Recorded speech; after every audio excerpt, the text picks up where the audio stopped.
welcome to episode 30 of Newysports TV. We made it, episode 30, here we are.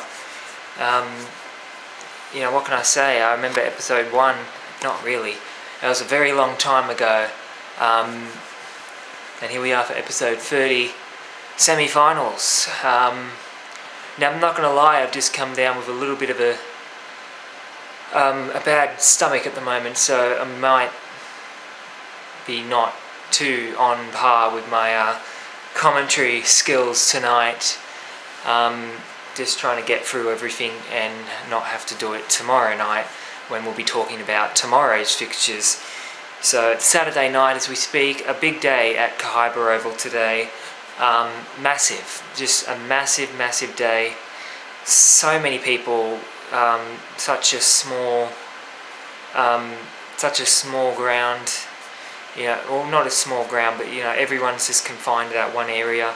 But it was a brilliant day at Kahibah, and the weather once again put on an absolute spectacle, just like last week. I was there for a midweek training session, and there was a thunderstorm out of nowhere just to sort of kill off any potential of that training session going to the correct amount of time. Anyway, enough raving on. Let's not get into that. No, seriously, let's get straight into the result. Today, first leg of the under-17s semi-final between Wallsend and Wallsend. I was looking forward to this game a lot. It produced probably the game of the season in my mind when they last met at the Gardens a few weeks back. Both squads mentally prepared, I think. There's a fair bit of banter between Belswans and Kahibah for the 19s, but yeah, I wasn't told or informed or heard anything too much about this one. Westie were fired up, obviously. Wallsend just getting really, I think, just getting the job, sort of wanting to get the job done. Finals football can bring a lot of emotions and a lot of pressure to some of the players who might not have been here before. One that has, well, pardon me, he hasn't, but not in UFM anyway, but he did play last season in the 17s competition, and he got the experience from that. You know, some of those guys that came into Wallsend this year, Angus Hall and the likes, who were first year players, well, everyone in that team pretty much apart from Darcy Hall, unless, you know, they played NPL youth or whatever semi-finals. It's a big step up from your typical 16 B grade semi-final to a new FM semi-final, over 2 legs, of course. Let's get straight into it anyway. That player I was talking about for Westie was Jared Hayter. I wasn't quite sure if he'd be in or not. Was sort of limping around with an injury for a couple of weeks there, but obviously he's back to reasonably full fitness. I'm not a doctor. I don't know. He might not have been 100%, but he was out there nonetheless. Wallsend were taking the field without Jackson Manning. Of course, it was always scheduled that he wasn't going to be there. He's at a tournament overseas. And I don't want to build this team up as a one-player team, because they're not. And there's a few players in that team that proved that wrong, but Jackson Manning, he was a huge out today. You know, they had Angelos Carvelis out not that long ago, and they lost to Kahibah that day and just didn't look the same. They're a solid team when everybody's in, but when there's 1 or 2 out, it does get a little bit wayward. Just like my speeches, I try and just not choke myself up here. This is just not feeling good at the moment, but we're going to get through this. And even opening sort of 5 minutes or so to the game, but then Westie got on the front foot. Kai Drayton. This game wasn't filmed, so I haven't really watched a replay or anything, but I'm going to say sort of from out of nothing, just sort of both teams just settling into the game, then bang, Kai Drayton, opening goal of the game, slots it across the goal. 1-0 to Westie in control early on. Westie just looking good. Darcy Hall having to defend well early on, and I thought it was a big game for Darcy Hall at centre-back, the captain for Wallsend. without his regular partner Jackson Manning. Just like I predicted yesterday in the preview video for the match, it was Gabriel Barron-Smith who slotted in at centre back and did a damn good job of it. Not as good as Manning, but you know, that probably wasn't going to happen. But I thought he did well today. But to be fair, they fought their way back into the match and created the chance that saw Jumasady smash the crossbar with the ball, not his head or anything like that. He's just smashed the ball against the crossbar is what I meant to say. Not long after that, Angelos Carvelis, his shot was saved by diving Josh Snedden, and that was 1-0 at the half-time break. After the break, Wallsend came very close to scoring again. A dangerous low ball that was really an air swing by Darcy Hall, and then another air swing by Kai Drayton, or I think he got something on it. It just wasn't. It was just a sort of crap. It was a real tap-in chance, and he's just sort of skewed it to the right. Westy should have been up 2-0 at that point. They continued their pressure, the pressure I should say, on Wallsend. Callum Melville, the captain, hit a long-range shot off the bar, and their second goal would eventually come in the 62nd minute. Directly in, let's get that right, directly in from a free kick from Jack Blomfield. How hard is that?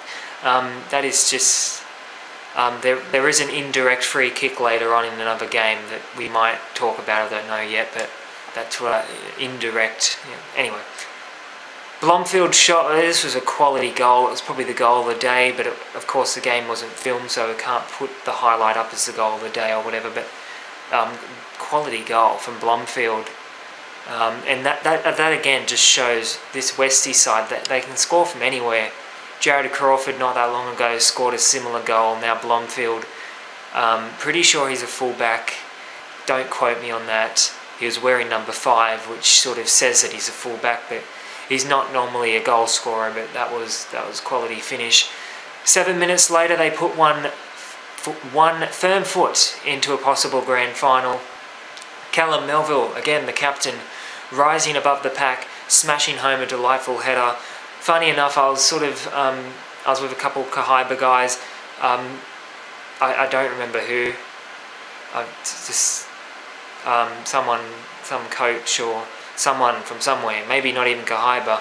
I think he might have been from Wallsend, but anyway, I was with someone who said, no, not Wallsend because it's their player. I think he was from Wallsend. It sort of mentioned Callum Melville and said, you know, this guy's tall, he's quality, he had a very good game today, and you know, I figured I hadn't really noticed how tall he was above all else. Everybody else on the park, he just towers, and that header was sort of an indication of what he can do in the air. That might be giving away a game plan for next week, I don't know. Callum Melville in the box for some of those free kicks, it definitely worked today. Josh Knight had a vital chance late on which would have definitely killed it off at 4-0. It was saved by Cameron Jefferson-Bilb. Wallsend, I don't want to be too harsh, I don't think they played badly. I thought they played alright. I thought they didn't really show too much up front. The likes of Jumasady and Jacob Ray just sort of had a quiet day. Again, Callum Melville and I can't think of the other centre-back for Wallsend, but they had a quality day, and you're not going to get too many past Josh Snedden. Just not Wallsend's day. They weren't blown off the park by any means, but 3-0 is highly convincing. Wallsend, I thought it was one of their better games of the season that I've seen them play. They're really hitting their straps as of the last couple games. It all comes off the back of that comeback against Cooksill showed that they've got that never say die sort of attitude that you need in finals. And look, to be completely honest, as I said about Wallsend, Gabriel Barron-Smith slotted into Manning's position very well. Darcy Hall as well did good, but it wasn't their day. For Westy, look, to be completely honest with you, it's 3-0 with away goals. They should be in the grand final. I'm sorry, but anything less, you know, and I don't like saying that for Wallsend. By all means, Wallsend is still in this because all they need to do is look at their first grade side and what they did to Lakes last year. It's not over until it's over, but for West Wallsend, what I mean to point out here, they will be bitterly disappointed if they don't make the grand final on the back of a 3-0 first leg lead with away goals. It should be academic from here. I can't see Wallsend keeping them to a clean sheet, which means Wallsend will need 5 goals next week. You know, say Wallsend score first, they make it 3-1 on aggregate, and then Westie score. Wallsend will need to score 5 goals. They cannot afford to concede any next week, and you know, it's with all due respect to Wallsend. I think they've had a quality year, but it's very, very, very hard to see them coming back from here. And I think this is it's probably over. I'm not gonna lie. That's my prediction. That's what I do. I'm not accurate all the time, so it's definitely not impossible. And I don't like saying it. I don't like to say that their chances are over. But Westie, they should have it wrapped up from here. They just go out there next week, score 1 goal, 2 goals, and just make it impossible. Really, that's their goal.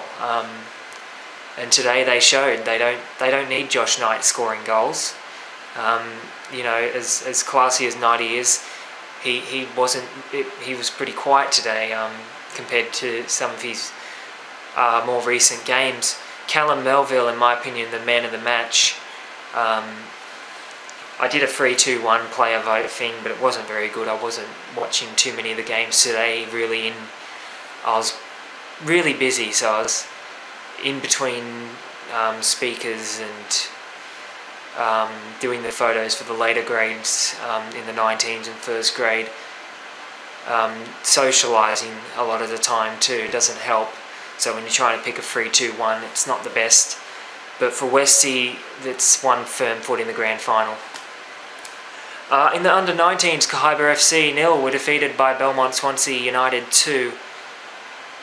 Belswans, they had a change from their advertised squad. Joel Nicholson out due to work commitments. Just got a new job, so congratulations to Joel for that. 32 goals this season. I was sort of thinking that might be a little bit of a big effect on Belswans. Of course, they got the Will Dundas, but I figured Nicholson's been such a vital part of their season. But they didn't really miss him today, to be honest with you. They won 2-0, so let's get into it. Both sides were attacking well early on. Belswans gave a start to Lachlan McMaster, who'd give them a left-footed option going down the flank. Will Dundas sort of moved more towards the middle as a big and tall target man. Dale Robertson sort of employing Dundas as the replacement for Nicholson, and just really telling Will Dundas to go out there and use his height. A decent observation from the coach there. I thought they haven't really tried that too much. It didn't really come off today. I don't think Dundas had his best game. Sort of goes hand in hand with Nicholson, and when you take one or the other out, they don't. You know, they're a great team. That's the thing. There were better players on the field than Dundas for Belswans today. And we'll talk about one of them very shortly. One of the better chances of the opening period came on the back of some handy build-up play from Kahibah's Bailey Chaplin. Just really got him behind. We might have some video highlights from this game, I don't know yet. I'd like to have video highlights for the semi-finals. He just left a Belswans defender behind and then turned another one. Some decent work from Chaplin. Fired a cross that almost was put in by Cal Brzezowski, or Brzezonski, however you say it. A lunging effort, just not get into it. Kahibah looked more solid and structurally sound, I thought, throughout portions of the first half. But Belswans were looking dangerous as they tried to adjust the tactics laid out by Dale Robertson in the build-up. That long ball sort of mentality, sort of counter-attacking football at times. No Nicholson, but certainly a hope for the visitors. The opening goal would come in the 48th minute by Nsimba, so often a tricky player to handle in the 17s for Belswans.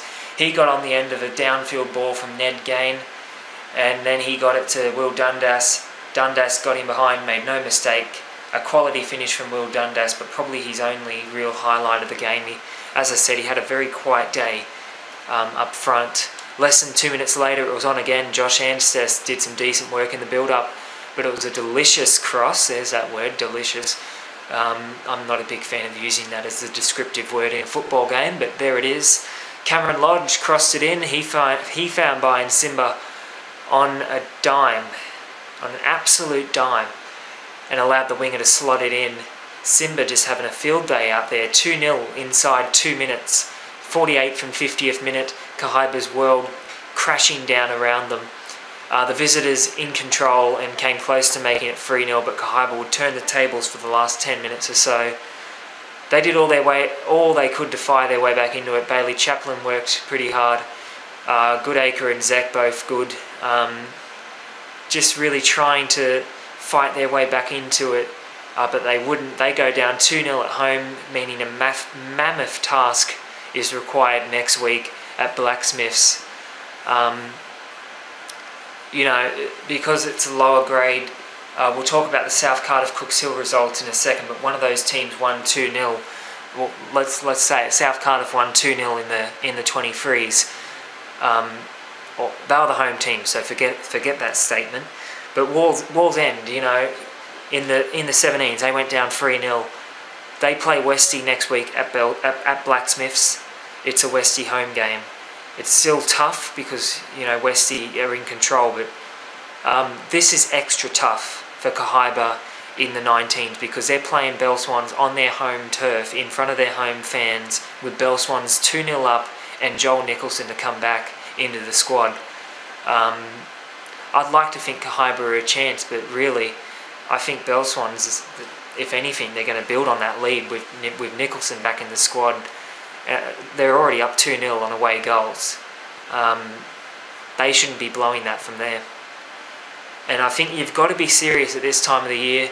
Kahibah's probably sitting there thinking, don't rule us out or whatever. And yeah, fair enough. But Belswans, they went out in semi-finals last year. They have a 2-0 lead on away goals. That is vital. And more often than not last season, those away goals really counted. Played teams out. We'll see how it goes. You know, I think it's still not over, but it's definitely not looking good. In the 23s, South Cardiff 2 defeated Cooks Hill United 0. Cooks Hill won both meetings between these two sides, but they looked fairly equal going into the match. Similar form, similar lineups. There was a couple first graders dropped down for both sides, or fringe first graders. Southie were without their injured keeper, Dominic Fox. Didn't actually know he was injured. I don't know when he got injured or how, but he had the moon boot on, so it was Darren Gledhill providing a decent backup, and Breckenridge on the bench as well. You know, no shortage of decent goalkeepers there. Cooks Hill had their regular stopper Kaya Roth between the sticks. Of course, he's the last man standing in between the sticks for Cooks Hill after Gunster's injury and the other guy's injury. I forget his name. He hasn't been around for that long. That's not good. But Kaya Roth definitely. It was Simmons was the other goalkeeper. Kaya Roth, you know, last year semi-finals it was just an amazing semi-final series for Kaya Roth last season against Kahibah in the 17s. He was looking for some decent quality saves and he pulled one off early on. Cooks Hill attacked well. I thought they looked good in the first 20 minutes or so. They got a penalty midway through the first half. Giles Boyd stepped up to take it, which, you know, it was good to see. I like Giles, but the attempt was fairly tame, saved by Gledhill.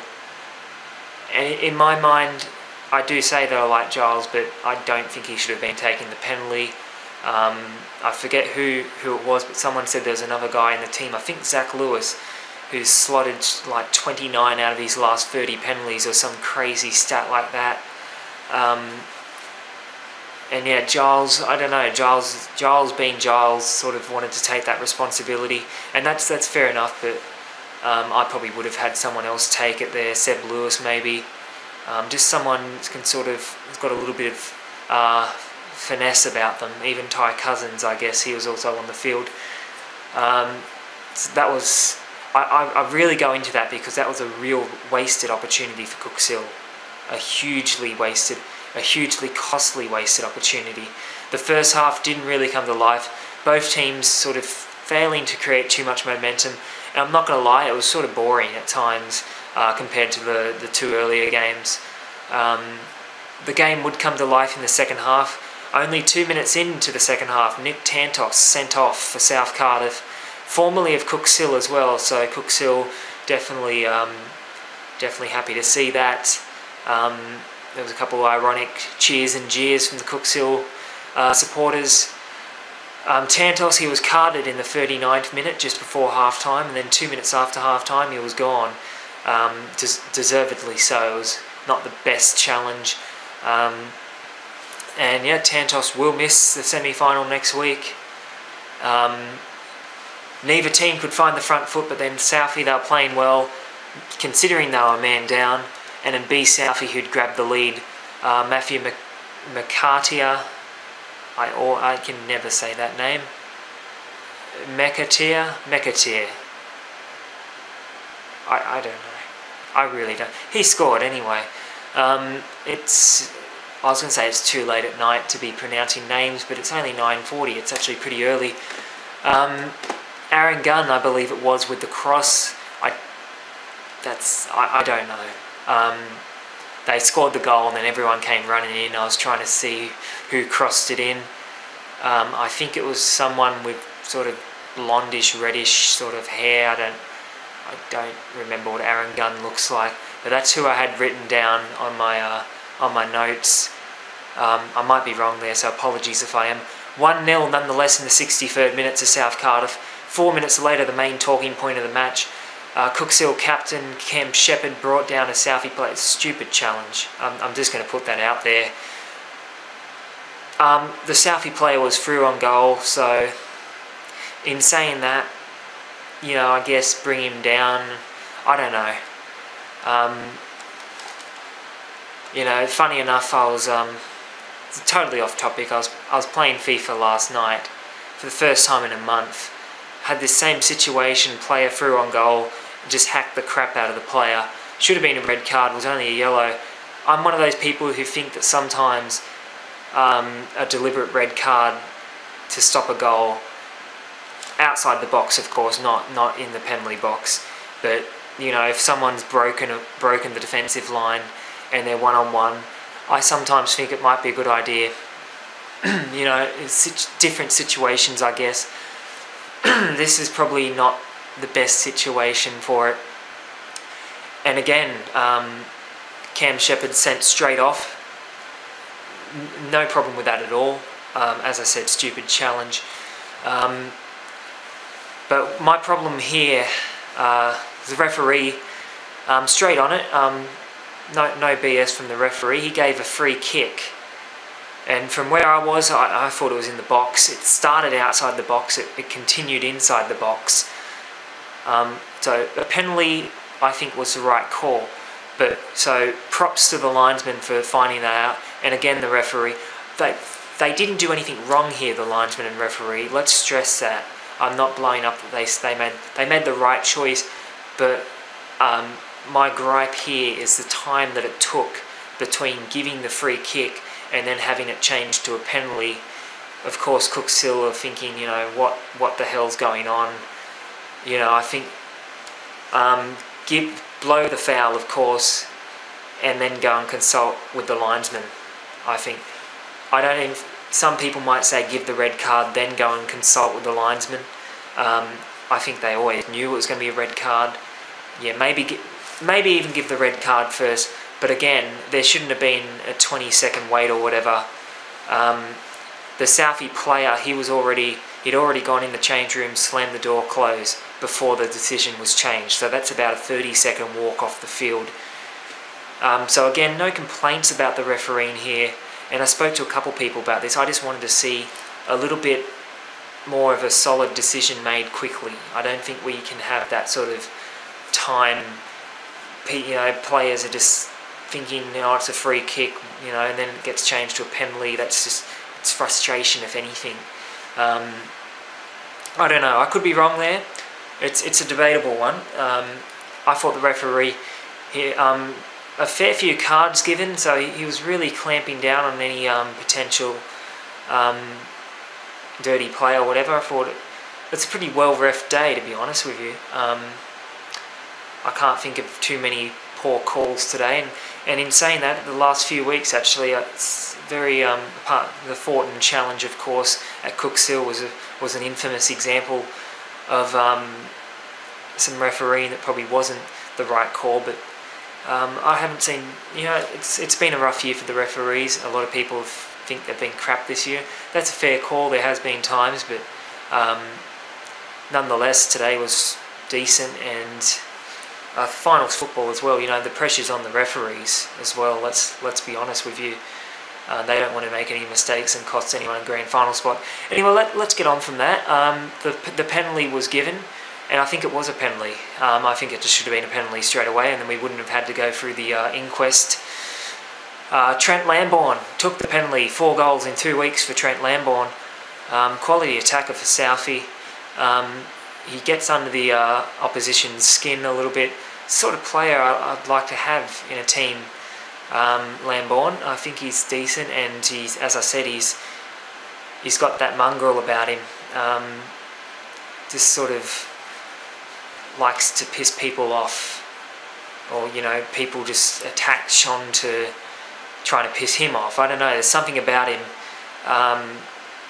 and this was a cool penalty finish, as cool as they come. Lambourne putting Southie in control. Unlucky, I think, probably not to get another one late on. Cookshill were the away side, which makes the result a little bit better. It's not away goals, but they need to step up next week. Southie, interesting battle awaits. 2-0's definitely not game over. Let's be honest about that. Especially, in the earlier games, the away goals count big time. But considering Southie were the home team, I think that plays its part. Trent Lambourne, man of the match. Sheldon Candy, and I thought did pretty well against his old side. And Elijah Harrison just chucked in there for Cookshill with 1 point. I'm going to try not to throw up. We're going to move on to first grade.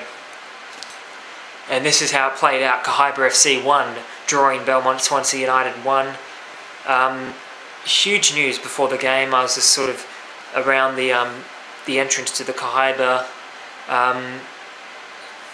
change room, sort of preparation area where they were doing the team talk and whatnot. Just the entrance to the clubhouse, really. And I just heard a whisper saying Andre's out. So yeah, Gumprecht did not play today, which that was huge news in the warm up. I thought that's a big out. Someone did say that Gumprecht decided not to go out there because of Belswans' long balls and whatnot, and the pace. I don't know. I don't know if Gumprecht thought about. Maybe he did, and to be honest with you, it's not that much of a surprise decision. Belswans have the pace, and let's be honest, they've got the pace on Gumprecht.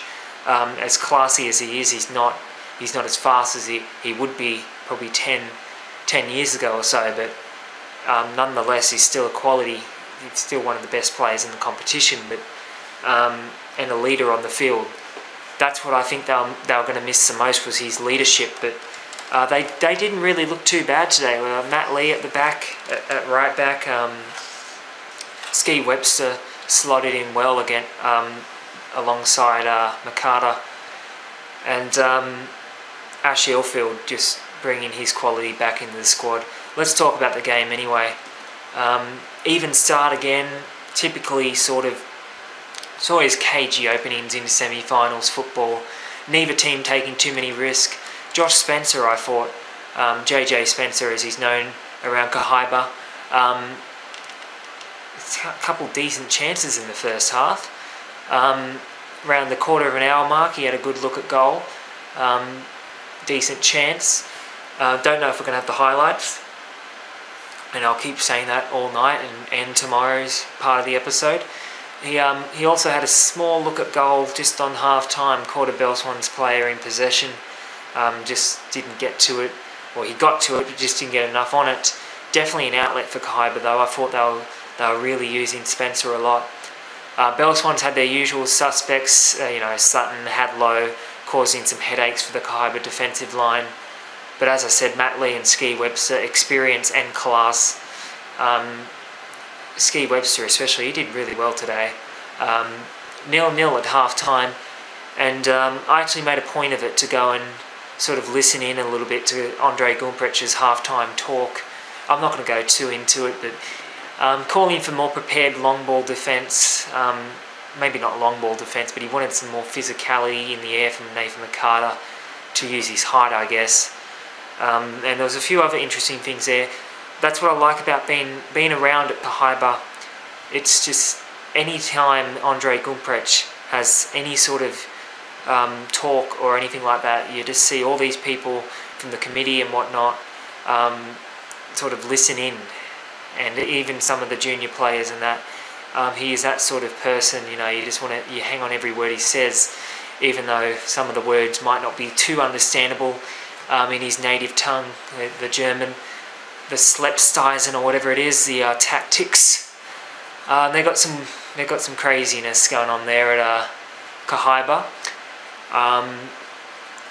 Might have to take a German-English dictionary to a game. I actually did German in school. I should know more than Guten Tag, shouldn't I? But I don't. Nonetheless, Kahibah came out firing in the second half. They looked quality. Chances came for Sean Clerk, Jaden Demir getting in behind a couple of times. The breakthrough would come in the 61st minute. Here's some German for you. Belswans' defending was Scheiße. There's a chance to swear on Newysports TV without swearing. If anyone's watching in Germany, I apologise. Also to Gumpsy, I apologise. Gumprecht. Actually, I wasn't sort of near the benches today. I was up the middle, but the Newysports cameraman who was further down there, he was saying who was the guy on the sideline swearing a lot. I'm like, oh, that was Andre. And he's like, oh, he didn't know it was Gumpsy that was actually coaching today. So apologies for when you watch the match video that there might be some swearing there. Anyway, Gumprecht is known for his passion. Scheiße defending from Belswans, absolutely. Jared Penfold with a corner. Found an unmarked Ski Webster. I'm sorry, he shouldn't be. If you see the replay here, who's marking him? What are they doing? He simply came in from out of frame in the camera, from well outside the 6-yard box. He's come in and just thrusted the ball into the net. In a semi-final, and this is first grade, so I'm going to be critical about it. It was just awful defending, absolutely awful. The ball's gone across goal. Of course, Popel couldn't get to it, the goalkeeper, but someone has to be marking Ski Webster at the back post. And again, Kahibah later on, when the equaliser comes, it's also pretty ordinary defending. Some good defending though from Corey Wilson for Belswans kept Sean Clerk away from a possible opportunity. Not long after that goal went in. Moments later, Ash Ilfield conceded a fairly sloppy yellow card. Maybe proved why they rested him over the last 2 weeks. Don't want him suspended. Of course, he probably wouldn't have slid in like that in those games. But anyway, pretty poor challenge from Ash. But for the majority of the game, he was quality, and he was one of the main outlets for Kahibah. Belswans, they'd find an equaliser. Timothy Schultz with a decent ball. It found a poorly marked Jamie Hadlow again. Man marking just not existent. Just like the opening goal. Hadlow's header would find the back of the net, just got in behind Josh Cox, just over the keeper's head into the net. Frustration for Kahibah, poor goal to concede, both goals very poor to concede. Neither team produced the goods in the last 20 minutes or so. A fairly cagey match, 1-1 the full-time score, and Blacksmith's Oval will be deciding the game next week on Old Boys Day as well. So Belswans take the away goal, which I think is a massive thing. Kahibah's quality showed at times today. Jaden Demir did very well. Ash Ilfield, of course. As I spelled Ilfield wrong on there, so apologies for that. Nathan McCarter, I thought, wasn't at his best in defence. And I don't normally point out players who don't play well, but again, it is the semi-finals, and McCarter will probably step up next week. I just thought he had an off day, and as did Riley Ferguson. Compared to his lofty standards, he's normally one of the best players on the park for Kahibah. A few turnovers today. They'll work on that during the week. Belswan's big names showed up. Hall, Shearer, Sutton, Hadlow, Schultz. What a lineup this is. And if they do get to the grand final, then they're all chance of beating Wallsend or Lakes and winning the whole damn thing. And that I'd be delighted to see Belswans win it. Just for the fact that everyone wrote them off, yours included, everyone wrote them off at the start of the year. They were in shambles in pre-season, didn't have players, didn't have this, didn't have a coach. And here they are, as it stands, progressing to the grand final on away goals. Of course, it's nowhere near over. Kahibah are going to bring absolutely everything next week, everything they've got. I think it's poised. I think it's on a knife edge, which I really like. The lower grades, couple big score lines with away goals and stuff, I don't like that. I like having semi-finals that are on a knife edge all the way through. For what it was worth, the actual game, nowhere near the standard shown in round 5 or whenever it was, the 2-2 draw. Even last time the last game they played wasn't the best. I don't think today was that really entertaining of a game for what I thought it was going to be. I went there expecting a spectacle. Might get that next week in the second leg, but I thought it was cagey. Not too many chances, especially for Kahibah. I thought some of their chances went wayward and a couple of offside flags. Nicholas Popel for Belswans in goals didn't seem to be under enormous pressure, whereas Cox had to make 1 or 2 saves. But neither team, I thought, really went on the front foot. It was an even match. I don't think you could say either team was better. I think Kahibah looked better in the early portions of the second half. Belswans controlled the first half, and it was fairly even towards the end. For Belswans, as I said, the likes of Hall, Shearer and Sutton, Hadlow, Schultz, they've got quality, and it's those players that are really, really dangerous, and they can just strike from anywhere. Belswans, counter-attacking football at its finest. Fletcher Price, Fletcher Price slotting back into defence makes a big difference as well. He was classy today. And one of the younger players, probably the youngest in the team today, I'd be right with that. Huey Price didn't play, so I'd be right in saying that. Matty Ellis, all year I've been singing the praises of Matt Ellis, and today it was great to see him play in a first grade semi-final, start a first grade semi-final. It wasn't, it was probably only about a month or 2 ago that he was playing 19s and not even getting on the bench for first grade. He's been in and out of the squads, had commitments and whatnot throughout the year that sort of kept him away some weeks. A boom tennis player as well, from what I've heard. Tennis is his main thing. Football's just a side attraction, and it's a very good side attraction because he played well today.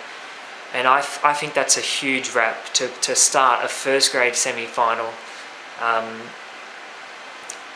I don't want to put too much emphasis on his potential, but I think he can be a very good player. If he sticks to football over tennis, I don't know. I think he can be a very good tennis player too. I haven't seen him play tennis, but I don't really watch tennis. All I know for tennis is Nick Kyrgios is an absolute insert word here. You know, just putting it out there. Australian tennis are in need of a hero that's not a character off the court. Someone like a Serena Williams. A decent effort though from Matty Ellis. Decent effort from Belswans and Kahibah indeed. It was a quality day. And again, it's on a knife edge for next weekend. We'll be back very shortly with tomorrow's reviews. Wallsend versus Lakes in first grade. Lakes, it's a big day for Lake Macquarie City. Every grade, they're in the finals, all going for away goals.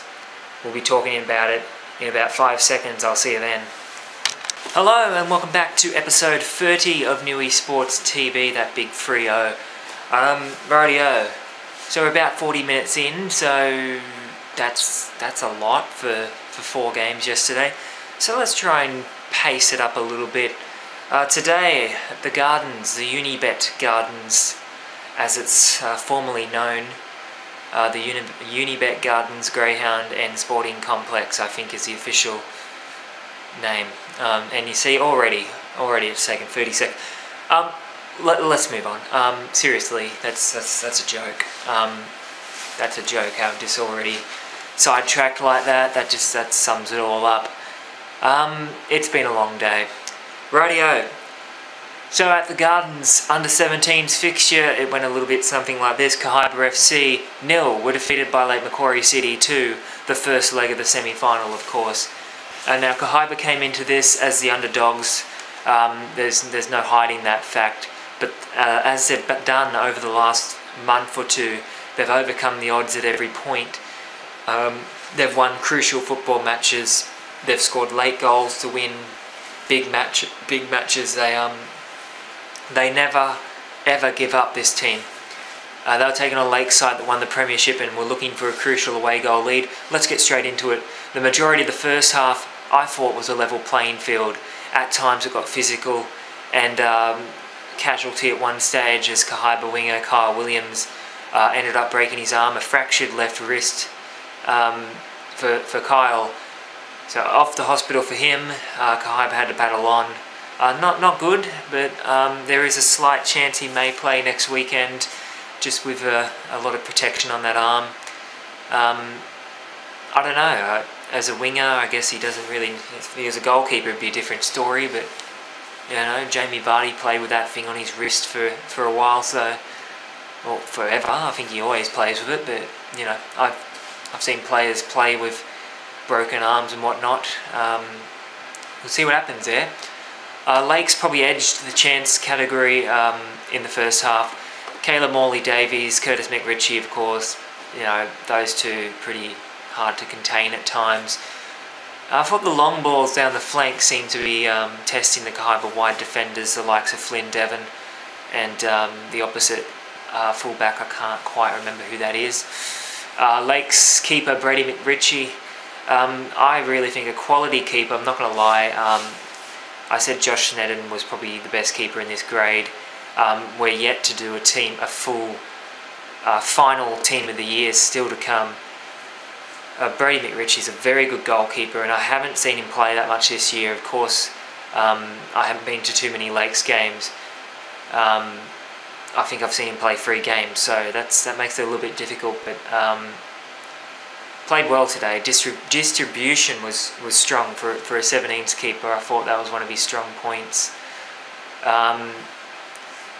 And mention it that he decided to wear a Tottenham shirt. Now, I've got nothing wrong with that.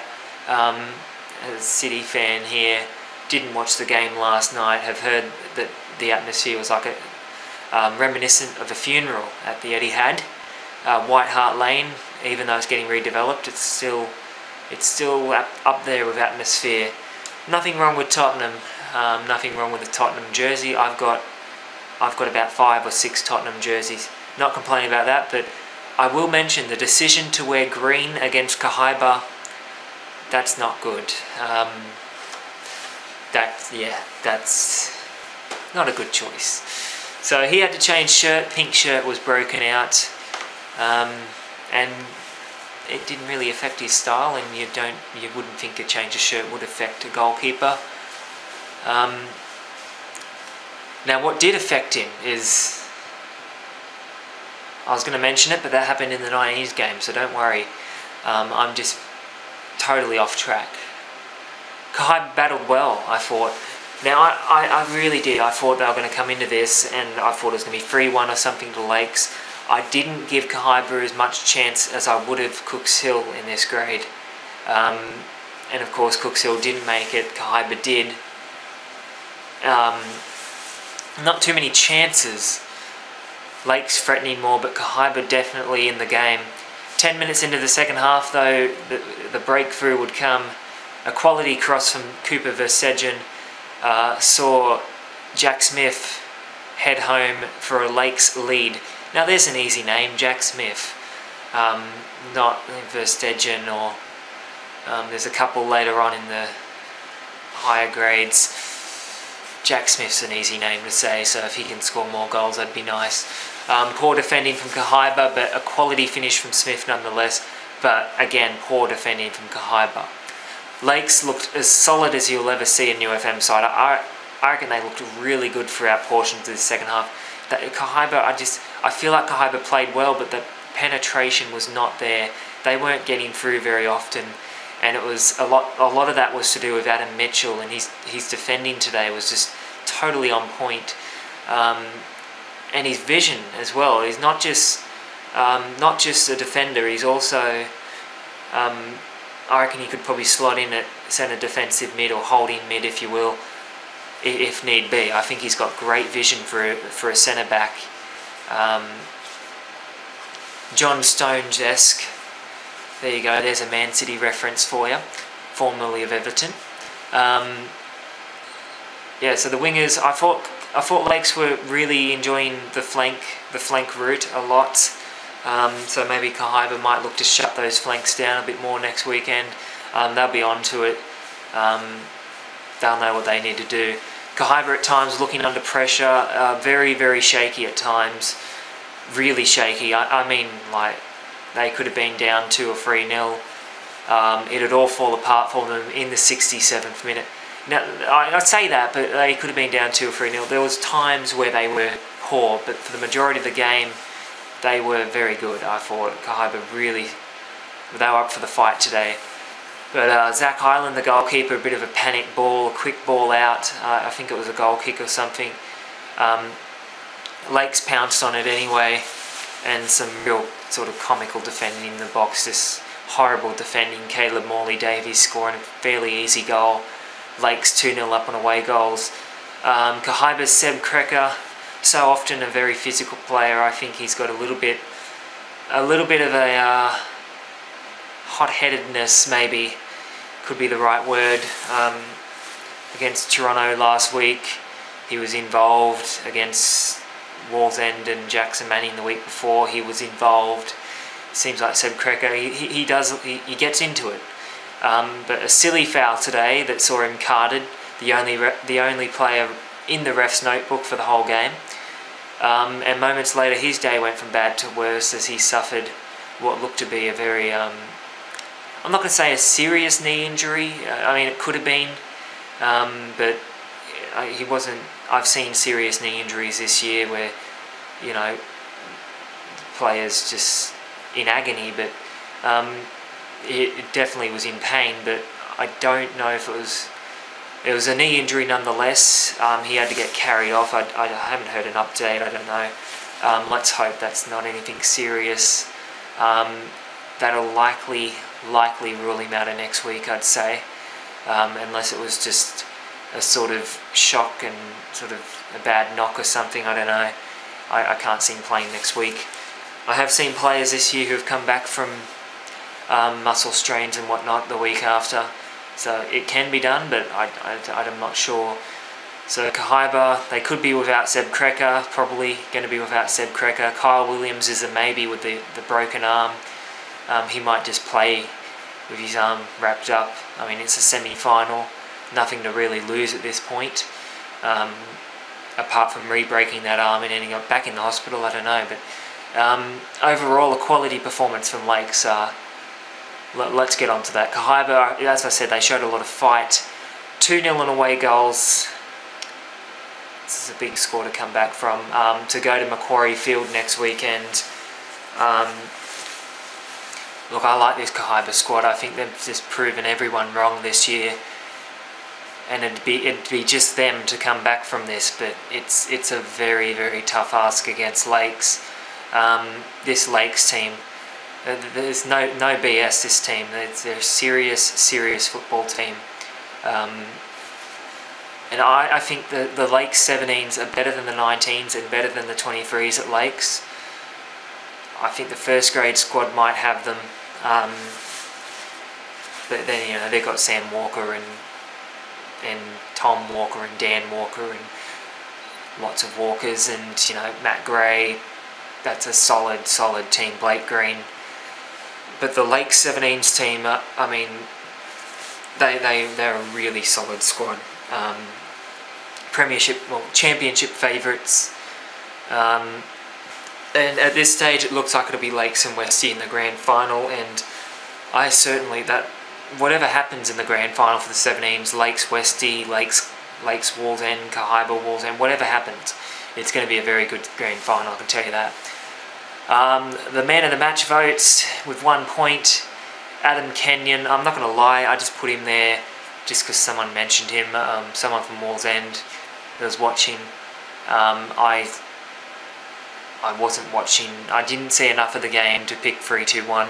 I'm going to say Adam Kenyon, and then also put equal to that, added in now, is Cooper Verstegen. Number 2, Jack Smith, his goal was good. Solid, decent effort there. Man of the match though, and this is one I actually thought about and went through. I can probably name a man of the match in each game, but a 3-2-1 is a little bit, it's tough to do when you're trying to watch both teams and all the players and remember, just because they've done well in one portion doesn't mean they do well all game.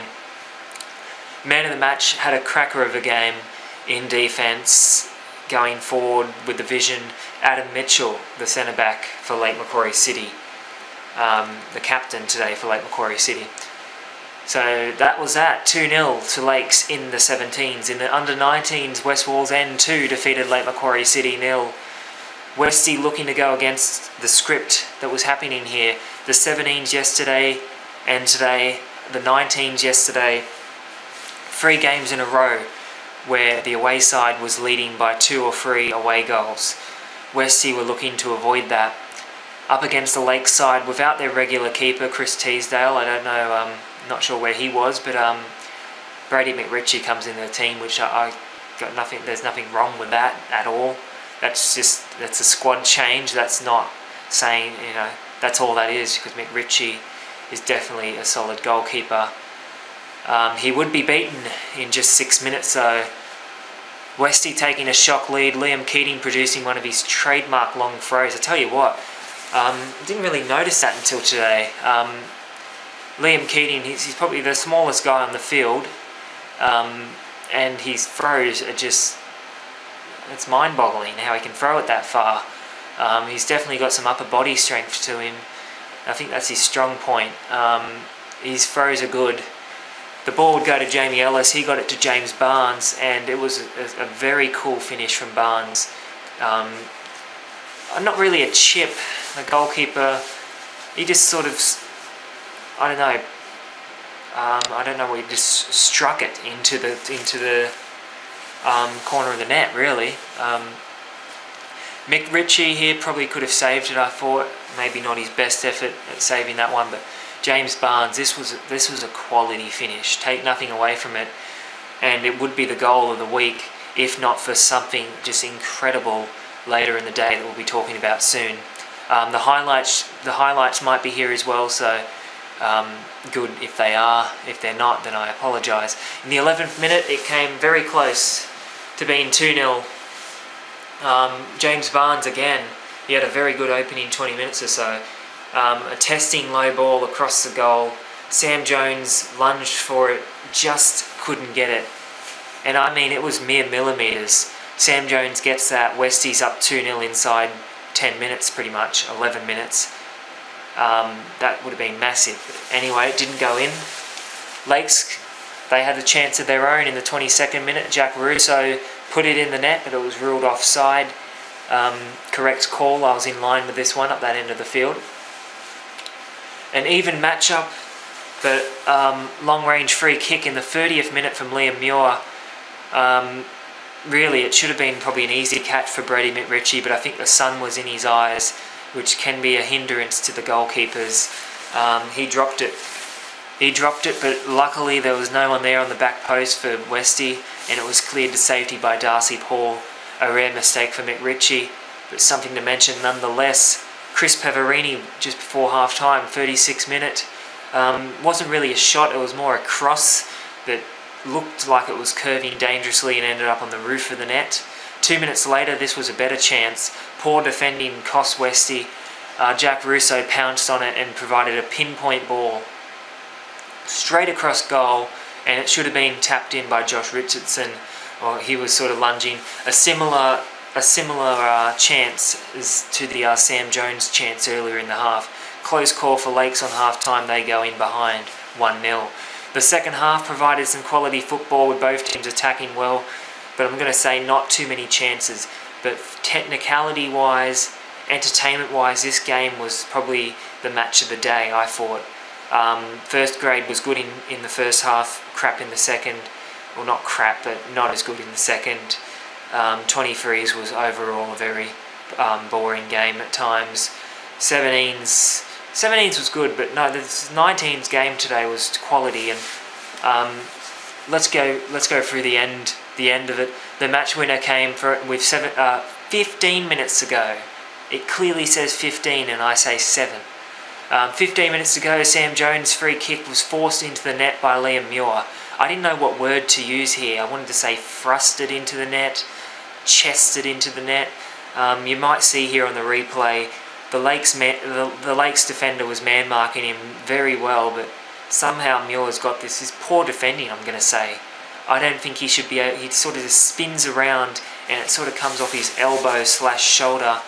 And on replay, I looked at it a couple times, I could almost see a handball there. I think he had his shoulder out in front of his chest, but still sort of, or his elbow I should say, it looks suspicious. But it was a goal that Lakes shouldn't be conceding. They know that one. That was a very poor goal to concede. Big goal for Westy though. That's how it ended up. Lakes, they threw some attackers forward, but it wasn't their day. Westy's hierarchy decided against singing the club song. Head coach Gary Rowe just said to me, it's only half time. So, yeah, I can agree with that. You know, I can see why you'd sing it. I can see why you wouldn't sing it. I'm not going to join in that argument. Teams yesterday sung their songs. The Lakes 17s did their team song. I didn't actually hear it, I was upstairs, but I've been told they did their song. But yeah, that's fair enough. And the Lakes coach in this grade also said if his team had won, they wouldn't have done the song either. I guess it's up to different coaches. Gary Rowe, he definitely likes to keep a lid on things, Gary. He's that sort of coach, and I agree with him, it is only half time. If they were the away team today and got 2 away goals, their chances would be good, but they've got to go to Macquarie Field next week with a 2-0 lead, and this Lakes team, they're no joke, Lakes. So 1-0 I thought was not enough. 2-0's even. You know, Lakes are going to come firing at them. And you know, Gary Rowe, Evan Gardner, they'll know that for Westy, so they'll definitely be. I like that attitude. It's only half time. I really like that. The team song, I think maybe that's maybe a bit harsh. Not harsh, but you know, I can see why you'd do it. I can see why you wouldn't do it. But I love that statement made by Gary Rowe there. It's only half time. That's a really good statement for his 2-leg semi-final. I think that's a brilliant wording. And that goes out to everyone who's watching this, teams who have won. Even the Westie 17s, you know, the job's not done yet. 3-0 up. I think that's a very, very smart way to think. The 3-2-1 votes for this grade in 1 point, or vote number 1, Liam Muir. 2, Cooper Smith, the defender for Westie, or Liam Muir, of course, from Westie. Cooper Smith had a quality game, a very good defender as well. He reminds me, because I've been watching Cooper Smith all year and noticing him. A player who I hadn't really noticed too much this year until yesterday in the 17s, Callum Melville. They are built in the same sort of mould, same style. Both centre-backs, both number 4, both very good quality players. Man of the match for me was Matt Turner. I don't know about that one.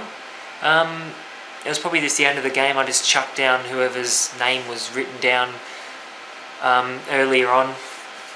I sort of jotted a couple names down as the game's going through. James Barnes had a really good game. Sam Jones was threatening at times. You know, Westie all round. Westie had a solid game. Matt Pennington in goals, I thought, you know, it was one of his better games I've seen him play in the Westie shirt. Got lucky a couple times, just a couple shots just went straight at him. Lakes will come firing next week though. I think this one, I know it's 2-0, but I still think it's on a knife edge, and as Gary Rose said, it's only half time. The under-23s went a little something like this. Belmont Swansea United 1, drew Lake Macquarie City 1. An even start to this matchup, as I always say. The outsiders Belswans looking to prove themselves against the top side in the competition. Lakes, they had some classy players though. Gabriel Serta. I haven't seen Lakes play too many games, but every game I've seen Gabriel Serta, apart from the one that he got injured, he's a quality player. He's a captain for this team. He's a really good player. I'm not going to say underrated. I don't know what Lakes sort of, you know, what they think of him at Lakes. I think he's held in pretty high regard amongst the club. I was talking to a couple of the players from the other grades, couple coaches. So, but for a Newysports level, you know, Newysports hasn't done too many Lakes games, but Gabriel Serta is definitely one to watch, and he'll be one to watch next week as well. He grabbed the opener on the quarter-hour mark, a decent finish to fire the Roosters into a 1-0 lead. Vital away goal as well. A poor challenge. This was just ugly, absolutely ugly for Matt Carroll of Belswans, leaving Thomas Stewart injured on the ground. And you know it was a really bad tackle. This game wasn't filmed, so I can't show the tackle. The referee, she consulted her linesman and the fourth official who was also there. Yellow card was shown, which, yeah, that's no problem with that at all. But in this situation, a reckless tackle, I'd almost give a red card for how bad that tackle was. It definitely was not a very good tackle at all. I don't know the wording on the... I think reckless is yellow card, and then dangerous or some other fancy word is the red card. Probably wasn't up there as with that challenge from Cooks Hill a few weeks ago, the now infamous kick to the leg. But this was a pretty poor tackle from Matt Carroll, and he'd definitely not want to do that next week. Not the sort of tackle you want to be making anytime. The aforementioned Gabriel Serta kept his workload going, causing headaches for Belswans. Matt McClure, I thought, played very well for Lakes. He's one that I thought, the few times I've watched this 23s team play, he's been quality in midfield, hungry for the ball. An even game in the first half, Lakes just edging it, 1-0 up at the break, and probably deserved, to be honest. Belswans, they were playing well, but Lakes, of course, getting that goal, so you can't complain with that. It took, I don't know, I've got hiccups or something. It took just four second half minutes for that to change. It is the hiccups, I think. A horror moment at the back for Lakes. Fro Lakes is what I wrote there. Fro, you know, like an afro. Can't spell the word for. Michael Wright, it was at the back for Lakes, who just had a bit of a horror moment there with the own goal. There's been a few lately, so he's not alone there. Not the defender's brightest moment. Reasonably solid game though, apart from that. The whole defensive line for Lakes, actually, they're very hard to break through. Very physical defensive line, and I quite liked it. I think you've got to have that sort of shoulder-to-shoulder physical style. I do like seeing that sometimes. Belswans were looking good, matching it well with Lakes. I thought they put on a hell of an effort, Belswans, today. And yeah,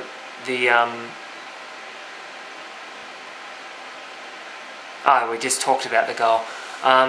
Apologies for that. I was looking for the numbers 1-1, the score line, but I didn't write it. Anyway, let's move on. Young fullback Ned Gain subbed on for Belswans, and he worked well. I thought under a bit of pressure there. Daniel Horgan played well.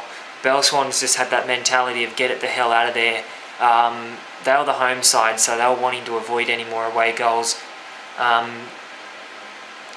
Couple of decisions, coaching-wise, substitution-wise, that may be a bit of a head-scratcher, but I thought a pretty strong performance from Belswans. Michael Peachy, especially in goals, I think he was their best on the day.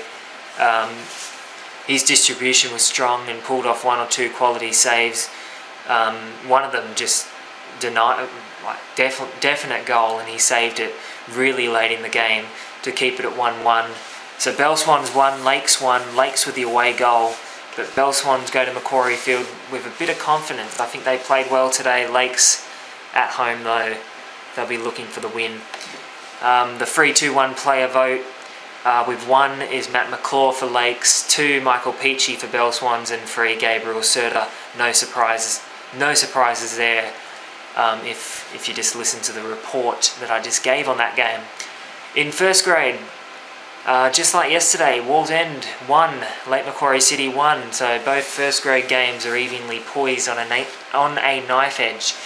A game of 2 halves at the Gardens. The first half, absolutely brilliant. One of the best halves of football I've seen this year. Props to both teams for a very good first half. The second half though, we'll talk about that later on. I thought it petered out sort of in warm conditions, on a tough field, and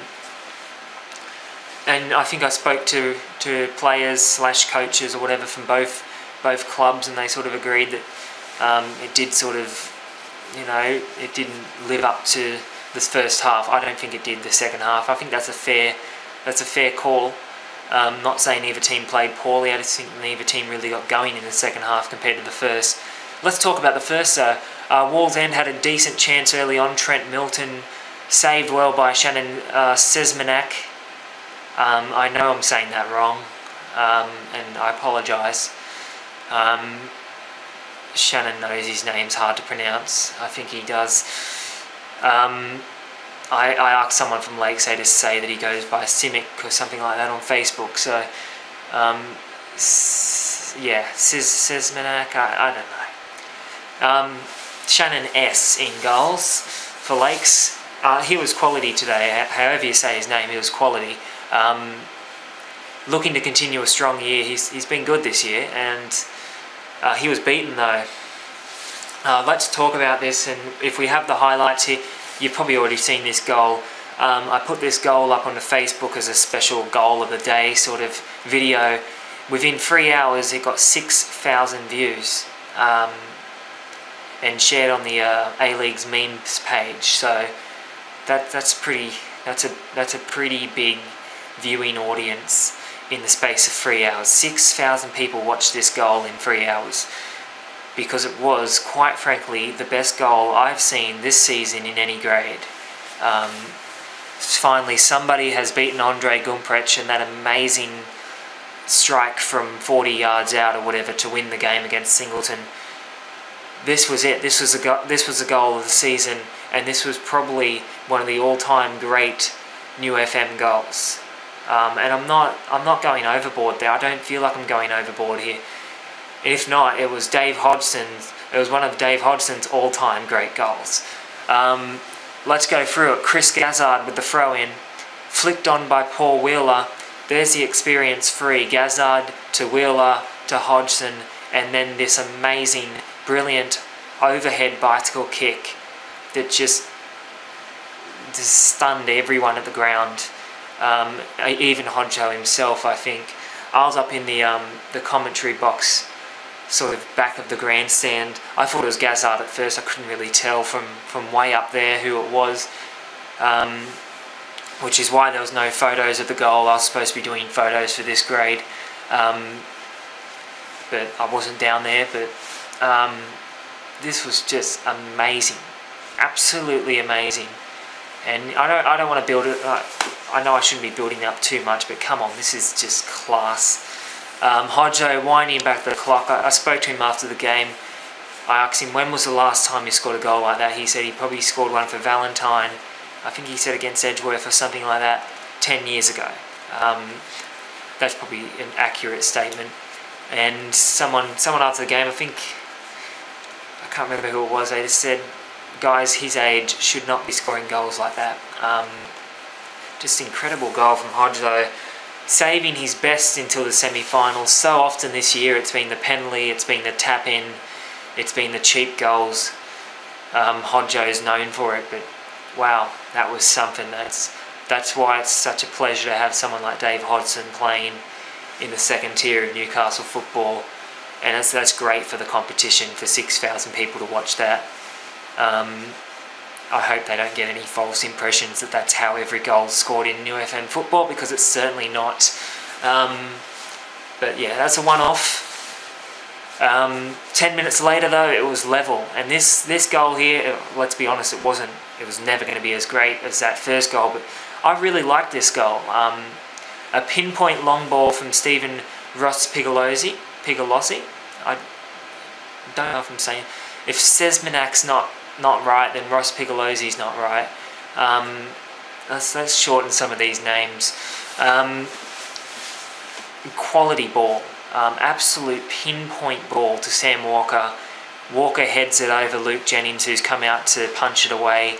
I like those. I really enjoy goals like that, where the ball's landed pretty much on the penalty spot, the keeper's come out, but the striker's just beat him, jumps in the air, bangs, heads it home, and it bounces calmly into the net. I'm a big fan of those sort of goals, just the glancing headers. Sam Walker, 31 goals for the season. And yeah, Lakes 1-1 after the Hodjo opener. Sam Walker scores. You know, Hodjo and Walker doing the job just like always. 33rd minute. This was an absolute horror miss. Ross Pigolozzi, that cross earlier was pinpoint. This was not pinpoint.